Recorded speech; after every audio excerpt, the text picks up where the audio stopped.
Stationery waves के अंदर मैंने डेफिनेशन बता दी थी, जब दो progressive waves of same wavelength, same amplitude, same frequency, travel with same speed, identical waves हैं और कैसे इन ऑपोजिट डायरेक्शन, अंडरलाइन कर लो, सेम मत लिख देना, ऑपोजिट डायरेक्शन सुपर इम्पोज होते हैं तो क्या रिजल्ट देते हैं?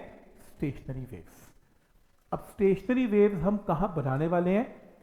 प्रैक्टिकली अगर मैं बोलूँ कि स्टेशनरी वेव मैं अब डिस्कस करने वाला हूँ, तो प्रैक्टिकल लाइफ में कौन कौन से एग्जाम्पल्स हैं जहाँ पर हम इसको स्टडी करने वाले हैं? हम 3 जगहों पर स्टेशनरी वेव का मैथमेटिकल प्रूफ देखने वाले हैं। बहुत बनती है स्टेशनरी वेव, बहुत जगह बनती हैं, पर हम पहले जो केस करेंगे जिसमें स्टैंडिंग या स्टेशनरी वेव बनती है वो गिटार की स्ट्रिंग है, एक टाइट स्ट्रेच स्ट्रिंग है, उसमें देखेंगे कि स्टेशनरी वेव कैसे बनती है। एक दूसरा केस करेंगे एक पाइप का जो क्लोज्ड एट वन एंड है, ओपन एट अदर एंड है।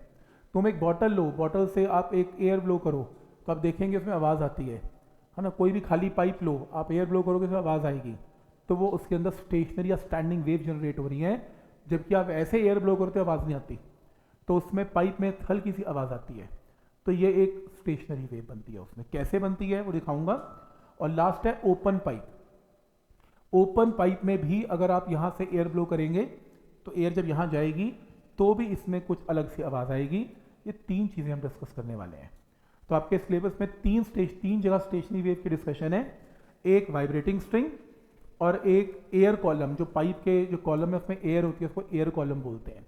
तो पाइप के अंदर जो एयर कॉलम है, एक पाइप बंद होगी एक एंड से और एक पाइप दोनों एंड से ओपन होगी।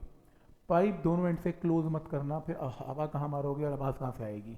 ठीक, तो पहला केस क्या करेंगे? Stretch string. दूसरा pipe open at one end, closed at other end. तीसरा pipe open at both the ends. बस ये 3 केस आज हमने डिस्कस करने हैं, क्लोज है।